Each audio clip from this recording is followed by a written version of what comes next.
Uvaženi gledalci, pred nama je novo izdanje emisije Koloseum. Ovog puta ugostit ćemo jednog poznatog i priznatog stručnjaka iz oblasti fitnessa. U nastavku emisije govorit ćemo o fizioterapiji i koliko je bitno da uvijek iza sebe imate dobar fiziotim. Naravno, na samom početku očekuje vas biografija jednog čuvenog šampiona. Dobrodošli u Koloseum.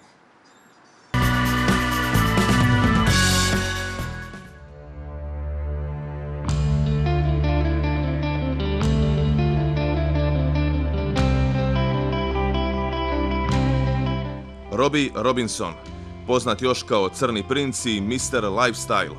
Čuveni je američki bodybuilder među čijim uspjesima se posebno ističu 3 titule: Mr. Svijeta, Mr. Univerzum i Masters Olimpija 94.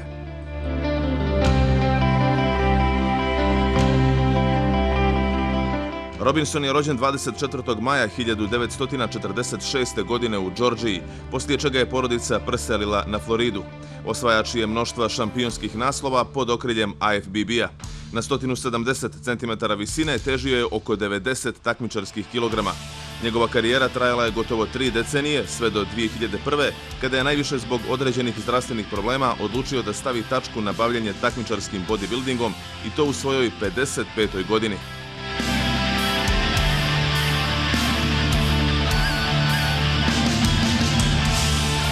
Robbie se kao tinejdžer bavio brojnim sportovima, no da bi stekao određenu snagu morao je raditi i sa tegovima, što se ispostavilo ključnim. To se toliko dopalo Robinsonu, koji je inspirisan ocem bodybuildinga John Vaderom odlučio da se maksimalno posveti bodybuildingu sa ciljem da se jednog dana pojavi na bini. To se ubrzo i ostvarilo. U amaterskoj konkurenciji Robinson je imao oko 300 nastupa, poslije čega je odlučio da se okuša i na profesionalnom nivou. U toj konkurenciji debitovao je 1975. godine na takmičenju Mr. Amerika. Već u prvoj profesionalnoj sezoni Robinson je impresionirao i oduvao konkurenciju, osvojivši 3 titule: Mr. Amerika, Mr. Svijeta i Mr. Univerzum. Nešto kasnije, 79. trijumfovao je i na premijernoj noći šampiona. Na Olimpiji 78. i 79. bio je najbolji u 2 različitim kategorijama. Također, kao što smo istakli na samom početku, osvojio je i Masters Olimpiju 94. i to kao apsolutni šampion, potom još 2 puta u kategoriji 50+.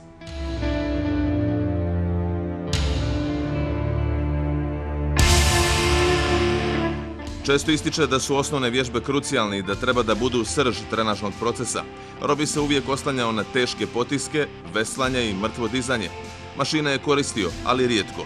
Teške i lakše treninge radio je neizmjenično, tačnije svakih 7 dana. Jednostavno mijenjao je, ne dopuštajući tijelu da se navikne. Osnova se držao i kada je riječ o ishrani i suplementaciji i na taj način dobio željenu cjelinu.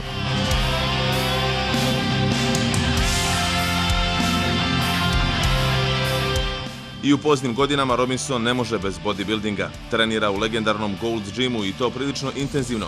Angažovan je kao trener, prenosi znanje i iskustvo mlađima koji žele da krenu stopama svog uzora. Motivator je, drži seminare, promoviše bodybuilding i zdrav način života. Dio je i nekoliko filmova i autor knjiga iz oblasti sporta i bodybuildinga. No svakako pravi je primjer legendarne zlatne ere.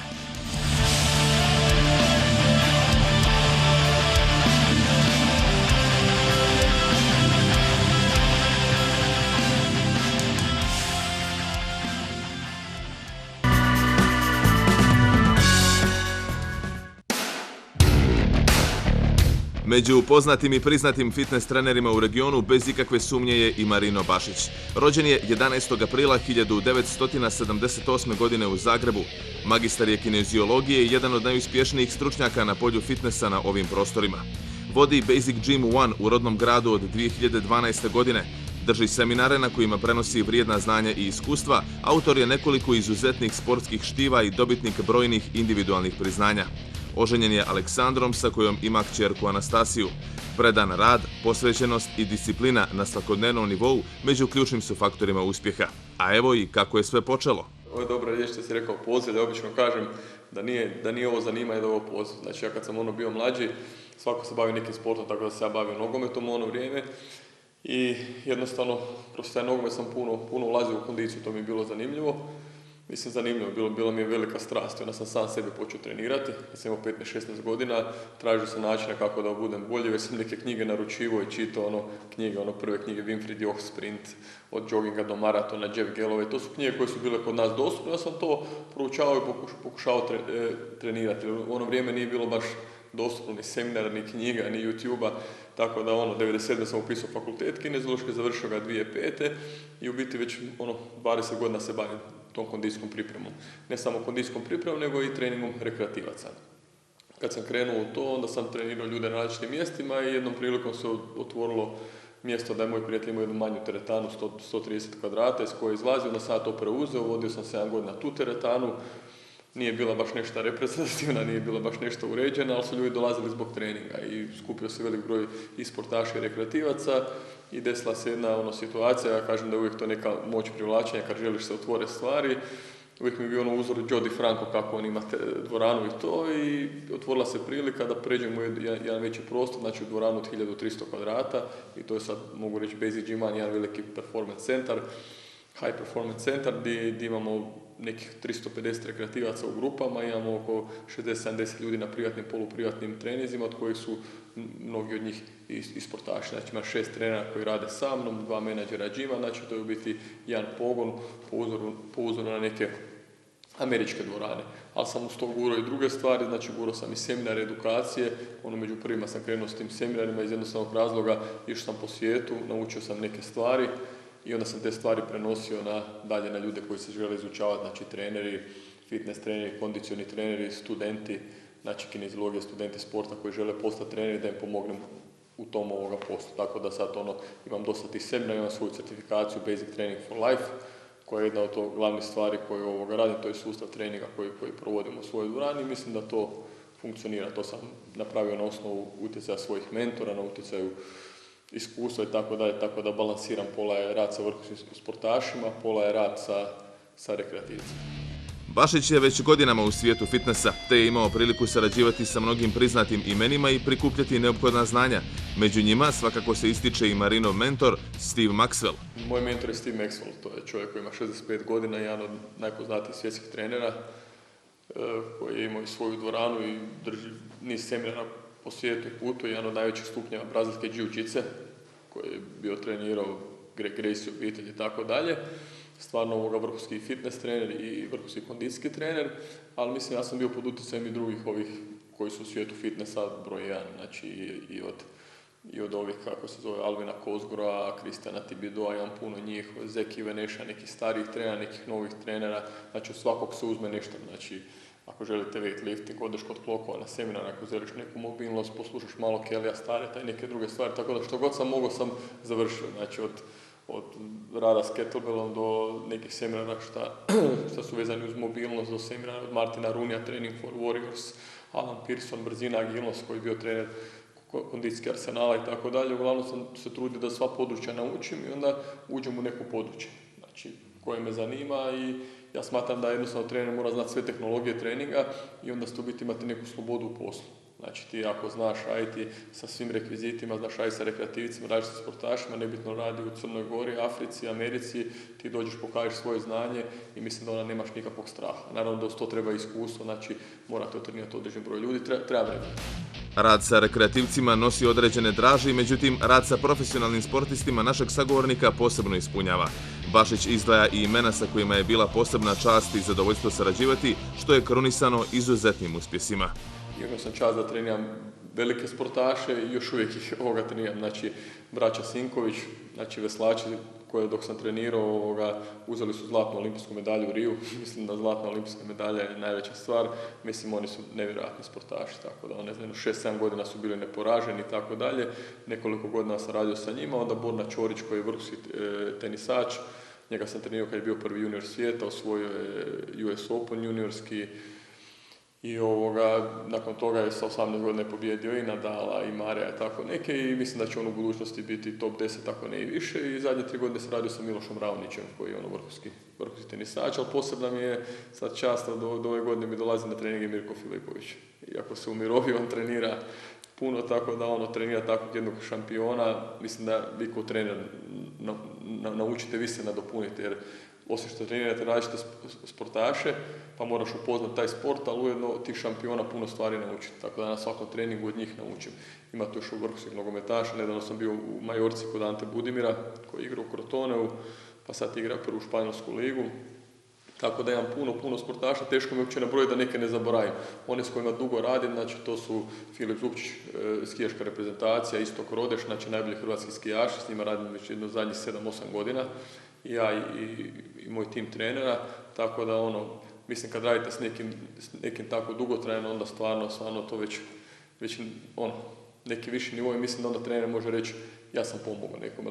Dođu vam sportaši na pripreme tjedan, 2 tjedna, ok, vi njima pomognete, ali prava stvar je kad radite sa nekim duže. Tako da mislim da je jedni od najspremnijih sportaša koje sam stvarno trenirao su ovi skijaši, imam par MMA boraca, sad na ovom zadnjem KSV u Zagrebu smo imali, znači moj tim trenera, imali smo 5 boraca, tako da je to velika stvar, znači da su prepoznali da se dobro radi, i kažemo ovi neki sportaši su stvarno, što se tiče fizički, stvarno su ekstremni, znači ovo što sam rekao, Filip Zupčić, imam Istok Rodeš, naši sportaši, to Ivan Erslan koji dolazi i ovi neki drugi borci, to su strašni, uz braću Sinković i tako dalje. Ali kažemo, radio sam i sa puno klubova, sa slovenskim Interblokom, nogometnim klubom sam osvojio slovenski kup i super kup, i to mi je bilo posebno drago da smo imali doček na Slovenskom trgu, prijem kod gradonačelnika, sve igrali smo kup UEFA, od Herte ispali, tako da, kažem, ima tu sad puno stvari, ali smatram da sam još na početku, da se još može stvari puno napraviti. Marino je prokomentarisao i važnost ishrane, suplementacije i oporavka u cjelokupnom procesu, naglasivši da je bez toga zaista teško očekivati neki ozbiljniji rezultat.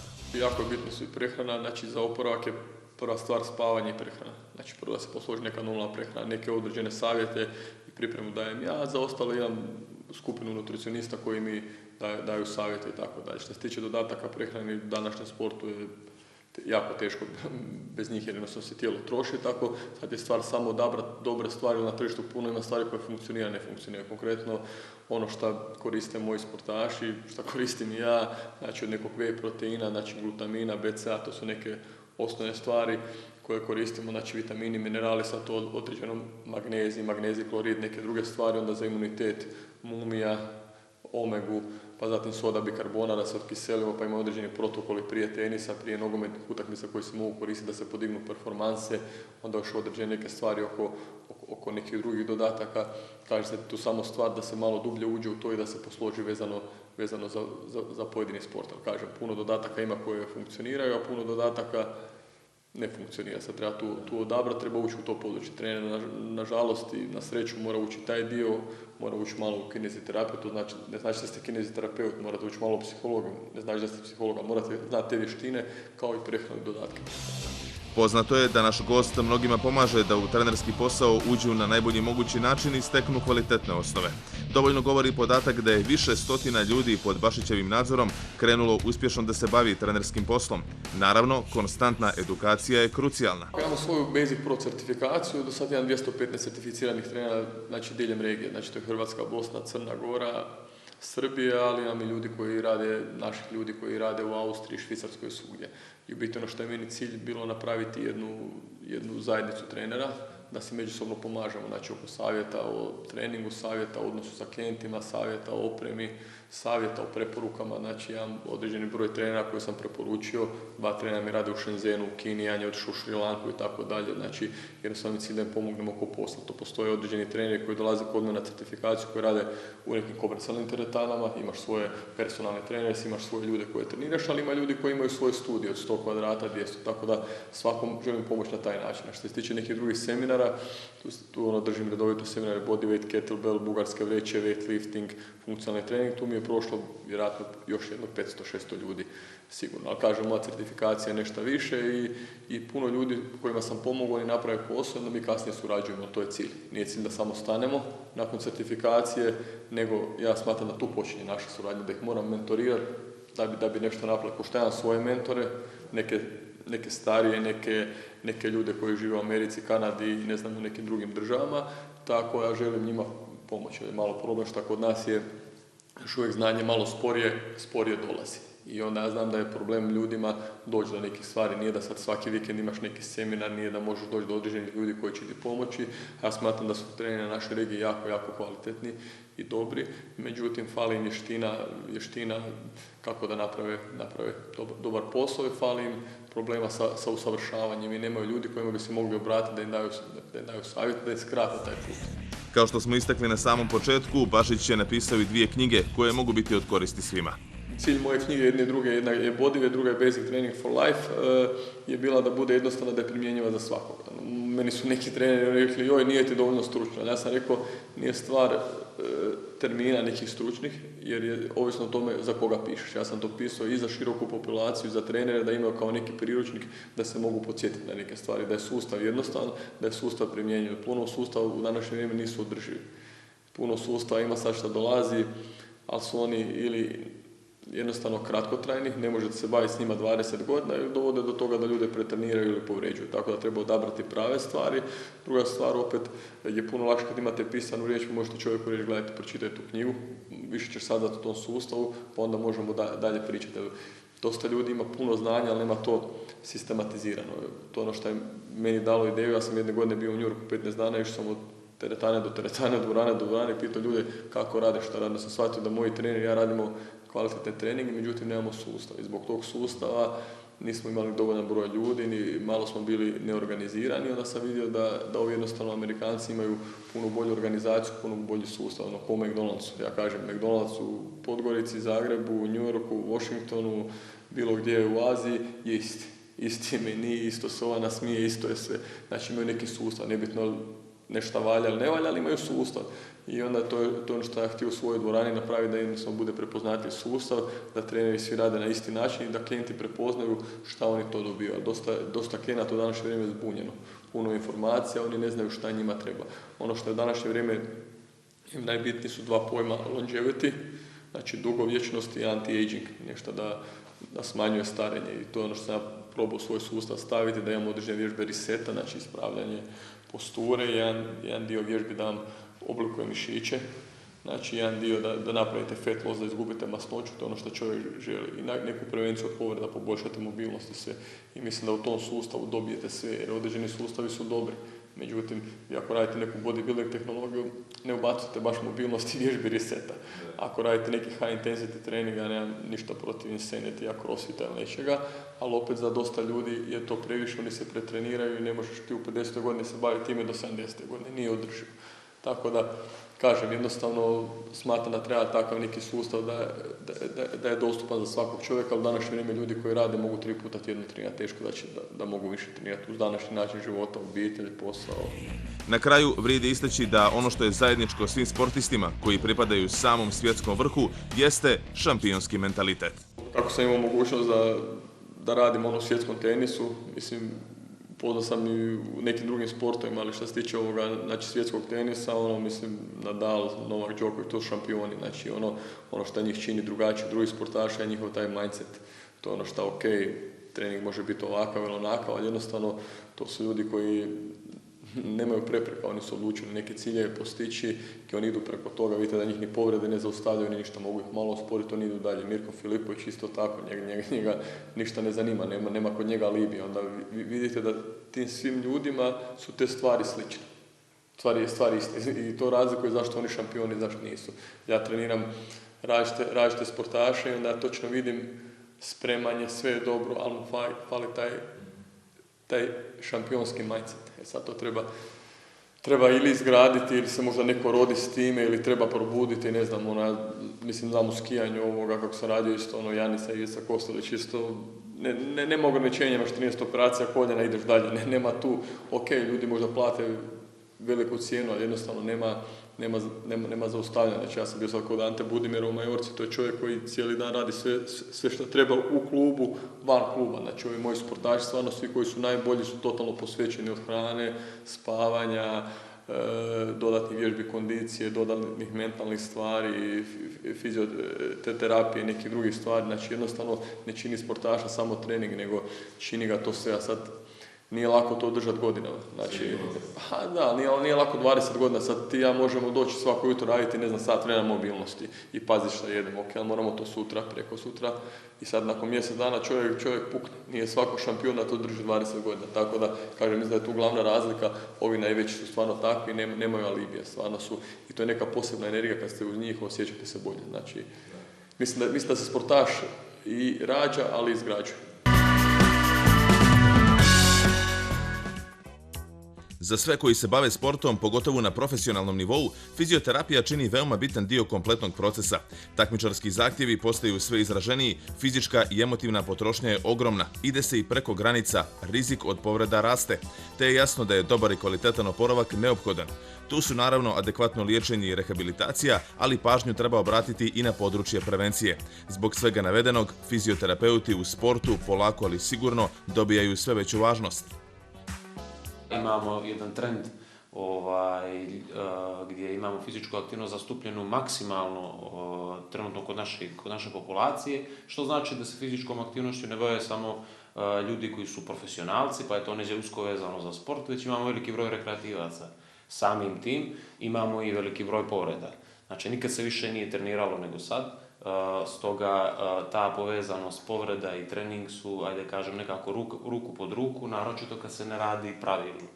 Generalno taj odsjek fizičke aktivnosti i fitnessa usko mora biti vezan za fizikalnu terapiju, da prati razvoj fizikalne terapije i razvoj fitnessa, gdje će oni paralelno da doprinesu dobijanju nekih određenih rezultata u tom sportu, odnosno u aktivnostima kojima se bave.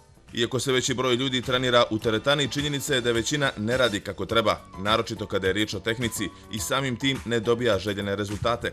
Stoga, u određenom periodu, važno je trenirati pod stručnim nadzorom, mada i u tom segmentu treba povesti računa. Ako se vodimo iskustvom i nekim opštim pogledom na sve ovo što se trenutno dešava, vidimo da većina ljudi, nije da degradiramo ničije znanje ili zvanje, ali većina ljudi pođe 2 puta u teretanu i kaže ja sam trener. I sad oni drže određene časove, određene edukacije, savjetuju, vode treninge, prave određene režime ishrane, ljudi se pridržavaju djelimično ili ne tog nekog propisanog plana i u odnosu na to očekujemo neke rezultate. Obično su očekivanja daleko od onoga što je zbilja stvarnost i stoga bi trebalo da se napravi taj jedan balans, da se vodi računa gdje se trenira, da se vodi računa kako se trenira, da se vodi računa da to što se radi pravilno, da se ljudi edukuju o pravilnom prenosu sile opterećenja, doziranju prije svega i da to rade sa stručnim ljudima, da ta provjera bude nekako primarna, pa će onda i nastavak svega toga doći, ajde kažem, kao logičan slijed. Peković je prokomentarisao i koji problemi su najčešći, ali i šta je uzrok istih, naglasivši da određene aktivnosti mogu izazvati identične povrede više puta. Balans je, kao i u svemu u životu, najbolje rješenje. Obično su to razni simptomi prenaprezanja. Znači, imamo, da kažemo, jedan vid treninga gdje se ljudi slabo oporavljaju. Što znači oporavak? Oporavak znači od onog osnovnog kućnog pristupa, pravilnog režima ishrane, do određenih vježbi za oporavak, vježbi istezanja, prosto čak i masaža, koje su jako bitne za cirkulaciju i drenažu određenih segmenata koji bivaju zahvaćeni treningom, kao i zahvaćenost mišićnih grupa, odnosno pravljenje programa. Tako da ljudi koji obično imaju veći prohtjev nego što bi zbilja njihovo tijelo moglo da podnese, to su ti takozvani sindromi prenaprezanja na određenim strukturama, pa te povrede najčešće zahvataju takvu grupu ljudi. Obično je to vezano za zglobove koji se najčešće pogađaju najvećim kilažama, to su zglob koljena, zglob ramena, donja leđa. Znači, to su neke primarne tačke pritiska koje reaguju na povišeno opterećenje. Obzirom na samo postavljanje, na samu statiku čovjeka, potrebno je napraviti i trening koji će da prati njegovu morfologiju. Tako i potrebno dozirati kilažu koju bismo koristili u određenom trenažnom procesu, ali glavni adut u cijeloj toj priči je postura. Imamo prenos sile, što za mnoge je i nepoznanica u ovom sportu, odnosno aktivnostima kojima se bave, tako da bi najbitnije bilo da se vodi računa o postavljanju zglobnih segmenata u jednoj određenoj ravni. Znači da imamo takozvane, u narodu je to poznato kao poluge, gdje imamo jedan i drugi krak, znači imamo krak težini i krak kontra tega, odnosno samo mišićnu aktivnost, pa da nađemo balans između te dvije strukture. I to je jako povezano sa nastankom određenih stanja. Recimo, ono što je popularno, takozvano mrtvo dizanje, ili duboki čučnjevi, generalno ne prate ono što čovjek stvarno može i uvijek su to neka takmičenja individualna gdje ljudi, da kažem, sami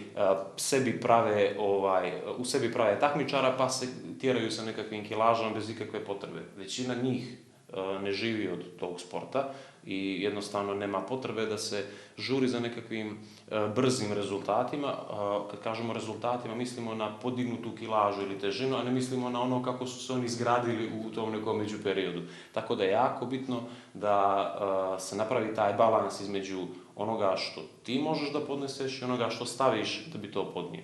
Tako da dobro bi bilo da se napravi, ajde kažem, neka vrsta saradnje između stručnih lica i lica koje treniraju kako bi se taj balans kineziološki mogao postaviti na nekim zdravim osnovama. Jer ako bismo u startu postavili temelje dobro, sigurni smo da će i zidovi biti, ajde kažem, korektni i dobri. Tako da moramo voditi računa o tom prenosu sile, on je jako bitan, naročito u podizanju nekih velikih kilaža.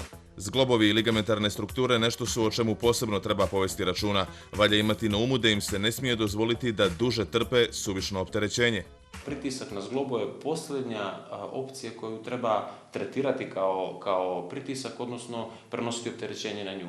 Primarno, mišići su ti koji primaju opterećenje i oni su dobri za opterećenje. Njihova primarna funkcija je da se opterete. Na taj način su oni zdraviji. Druga neka, ajde kažem, karika je ligamentarna struktura, koja kad mišić ne bude mogao da trpi to određeno opterećenje, ona se prenosi dublje i zahvata ligamentarnu opciju gdje se ta, ajde kažem, nestabilnost prenosi na njih i može da dovede do nekih, ajde kažem, promjena i povreda usled nekog disbalansa prilikom kretanja samih tih površina i kao treća opcija direktni pritisak na zglob koji definitivno može da dovede do nekih, ajde kažem, trajnih oštećenja gdje i savremena medicina dosta kasni u njihovom oporavku, tako da baš se mora voditi računa što se tiče samog podizanja opterećenja. Morate imati cilj i znati kako isti i da ostvarite. Tako ćete postaviti osnove, krenuti pravim putem i što je najvažnije, sačuvati tijelo. Moramo da znamo prvo što je naš cilj.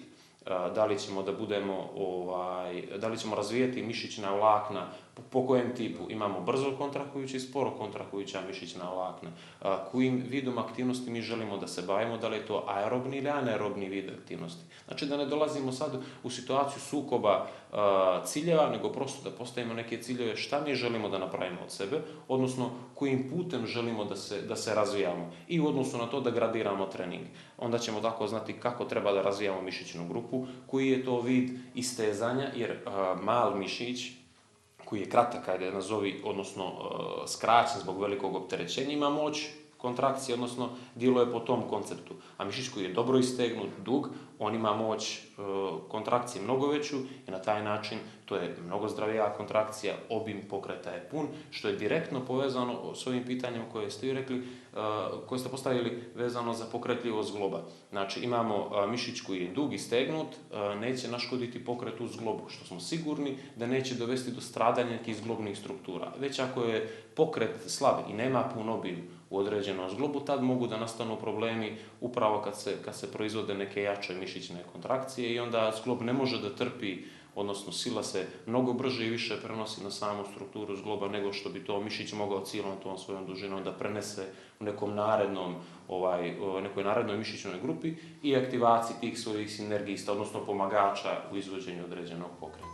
Krucijalno je da naučite slušati svoje tijelo, da pratite signale i po pitanju ishrane i po pitanju treninga, kao i da ne idete često preko granica ličnih mogućnosti, jer u tim fazama rizici su znatno veći. I imamo te mikrotraume koje će jednom rezultirati nekim makroproizvodom i onda će pacijent, odnosno vježbač da kaže desilo mi se odjednom. Pa mislim da je teško da se neke stvari tako dese odjednom. Obično su to povrede koje nastaju usled velikog broja ponavljanja nepravilnih kontrakcija. I tako se znači dešavaju određene povrede na ligamentarnom aparatu i na mišićnim strukturama. Znači, usled tog nekog sindroma prenaprezanja tijelo će pokušati da nas zaštiti. Javit će neke određene signale, eventualno će poslati neke spazmatične strukture, znači mišić da pokuša da nas sačuva i da nam govori ne radi to, a mi nećemo slušati naše tijelo. Znači, javlja se taj disbalans govora tijela i našeg odgovora. Neđe, ajde kažem, poznata deviza da ljudi kažu imam problem, imam bol u mišiću, ja ću da radim mnogo jači, mnogo više i taj bol ću da probijem. Po principu poslovice klin se klinom izbija. Što neđe opet može da bude i pogrešan pristup. Moramo poštovati bol. Bol je nešto što nas usmjerava, govori nam da radimo ili da ne radimo, znači to je neki odgovor tijela na neku neželjenu, ajde da kažem, kontrakciju ili efekat koji postižemo određenim vježbanjem. Peković je istakao i koje situacije su najčešće, uz konstataciju da je izuzetno bitno javiti se na vrijeme, odnosno čim osjetite određene tegobe. Ono sa čime se najviše ljudi javljaju, a da je proizvod od ovoga o čemu pričamo, to su obično, ajde kažem, povrede ramenog zgloba, koje prate uključenje određenih mišićnih struktura, na čijem mjestu se eventualno zbog nekog odloženog perioda, rijetko se ko javi odmah. Obično kažu, ja ću to malo ili da ohladim ili proći to samo, pa daju nekakav grace period u tom dijelu da na odloženo krenu sa liječenjem i onda baš na tim mjestima koji su cirkulatorni loše, cirkulatorno suficijentni, dolazi do nekih posljedica poput, ajde kažem, taloženje s olikalcijom, pa se oformi neki kalcifikat koji generalno pravi kompresiju, smanji zglobnu šupljinu, odnosno ograniči pokret i onda on dopunski rezultira bolom, a sve to može biti posljedica lošeg vježbanja i lošeg kretanja zglobnih površina u odnosu na mišić, zatim kidanje mišićnih vlakana, to je nešto što jako prati te sindrome prenaprezanja. Neke eksplozivne kontrakcije, vidim da je dosta uzelo maha neke crossfit varijante koje, ajde da kažem, proizvode neke eksplozivne kontrakcije, eksplozivne su vježbe, a da je teško to ispratiti. Imamo veliki broj ljudi koji treniraju na jednog ili dva instruktora koji prate. I onda se, gledajući jednog njih, ako je 50-49, radi pogrešno. Znači, to je sad nekako, ajde da kažem, apelno moje komentarisanje, ne bih volio da izađem iz okvira ovoga što pričamo, ali generalno ljudi treba da vode računa da pristupe onoliko koliko mogu. Psihološki gledano, svi kažu da ću sve od sebe pa ću se boriti sa psihom, ali opet tijelo zna koliko može toga da podnese pa ga opet treba i slušati. Tako da obično ti sindromi prenaprezanja dovode do kidanja mišića i ono što je možda, ajde kažem, i najnezahvalnije, to su ta, ajde kažem, ligamentarna stradanja ili tetivna stradanja, kidanje ligamenata ili tetiva koje zahtijevaju neki duži vremenski period u oporavku i to se mjeri mjesecima. Znači, mjeri se mjesecima do nekog ponovnog ulaska u trenažni proces. Za kraj, ono što je uveliko praksa u svijetu, a na našim prostorima polako uzima maha, jeste činjenica da svi profesionalni sportisti imaju dobar fiziotim iza sebe, što je jedan od ključnih faktora za krajnji uspjeh. Fiziotim je dio svakog stručnog štaba u profesionalnom nivou sportskih angažovanja. Kod nas je, ajde da kažem, još taj dio u nekom rekreativnom smislu zaostao. Ljudi obično traže pomoć putem preporuka, to je neka najbrža moguća reklama koju oni ostvaruju, odnosno najbrži način da dođu do nekog ko će im zbilja pomoći. Potrebno je voditi računa kome se obraćaš, da li je to zbilja zdravstvena ustanova ili je to nešto što je vezano za, ajde kažem, moguće nelegalne radnje, ali fizioterapeut je karika koja je jako bitna u svim segmentima oporavka, jer on je taj koji nas zbilja oporavlja od samih povreda. Imamo recimo zahvate koji ne mogu da se riješe bezoperativno i tu se daje prednost hirurgiji. Sve ostalo, od onog završenog procesa pa do samog ustajanja i vraćanja u fizičkoj aktivnosti, to je posao fizioterapeuta. Generalno postoji dosta dijagnoza koje se direktno upućuju na taj konzervativni vid liječenja. Odmah se radi recimo neki vid fizikalne terapije, tako da uska povezanost između sporta i fizikalne terapije kao produkt najrođenijih. Znači, to su, ako mogu po slobodi reći, muž i žena, čiji proizvod krajnji je dijete, gdje imamo jednu aktivnost koja je ajde kažem, izvedena na pravi put.